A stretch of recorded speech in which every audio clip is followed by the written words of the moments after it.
यहाँ व्यापम का घोटाला हुआ, 50 से अधिक लोगों की मौत हुई। इन्होंने जांच कराई। ये जो ईडी ये सबके घर भेज देते हैं एजेंसियों को, पता चला कि किसी ने इनके खिलाफ कुछ कह दिया, लिख दिया, एकदम ईडी पहुंच गई उनके घर।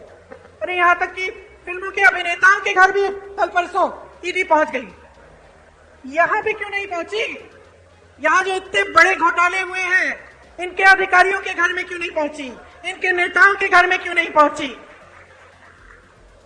तो ये सवाल आपको पूछने हैं।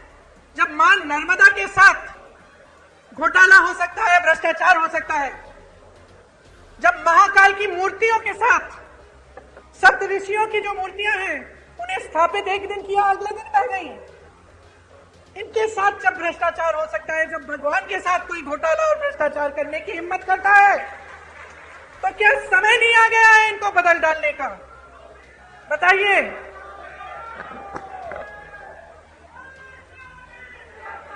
देखिए, देश की आंधी इस देश का नौजवान है। जाग जाओ मेरे भाइयों और बहनों, आपको बचाने के लिए कोई आंधी नहीं आ रही है। आप खुद को बचाइए। ये जो आपके साथ हो रहा है ये गलत है। जो रोज रोज आप जी रहे हैं, आप संघर्ष कर रहे हैं, ये गलत है। मेरे नौजवान भाइयों, आप फीस देते हैं ट्यूशन की? देते हैं कि नहीं? जब आपको भर्ती की परीक्षा भरनी पड़ती है, आप संघर्ष करते हैं कि नहीं? माता पिता आपके लिए खेती करते हैं, नौकरी करते हैं, संघर्ष करके आपके लिए पैसे इकट्ठे करते कि आपकी फीस भरेंगे कि नहीं? तो क्यों इनको आपने इतनी हिम्मत दे दी है कि जब आप परीक्षा देने जाते हैं तो बार बार भर्ती की परीक्षाओं में ये घोटाला करते हैं?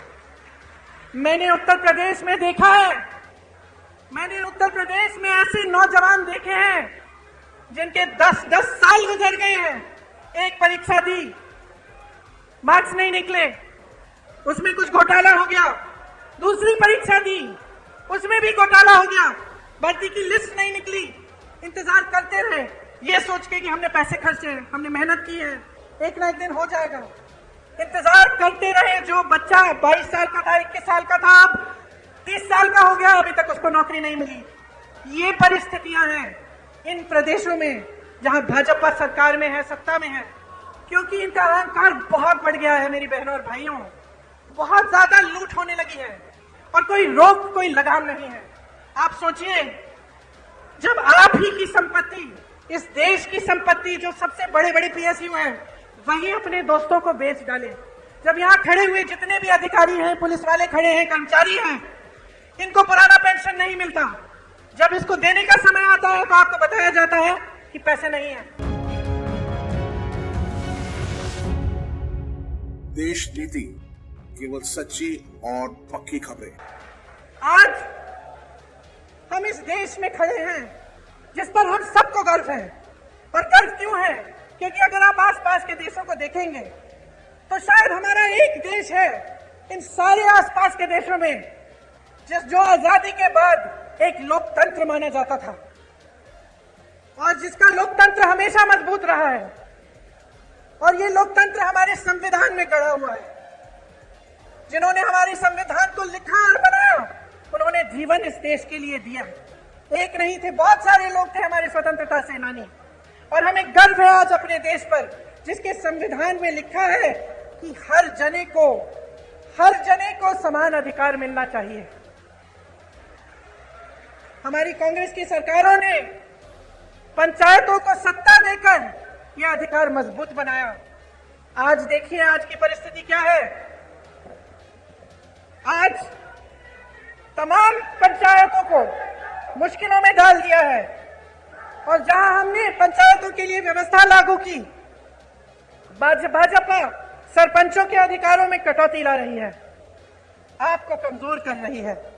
राज्य भर में आज पटवारी 1 महीने से हड़ताल पर बैठे हैं। जितने भी काम आपको कराने पड़ते हैं, सब काम रुक गए हैं। आप भटकते रहते हैं इधर से उधर। उनकी अपनी मांग है, उनको भी सरकार ने सहायता नहीं दी, वे हड़ताल पे बैठे हैं। ये स्थिति है आज यहाँ की। 18 सालों में 250 से ज्यादा, 250 से ज्यादा घोटाले हुए हैं। अगर हम उसकी लिस्ट बनाने चले तो हम यहाँ पे 2 घंटे के लिए खड़े रहेंगे। अगर किसान के कर्ज माफ नहीं हो सकते तो ये बड़े बड़े उद्योगपतियों के कर्ज माफ कैसे हो रहे हैं?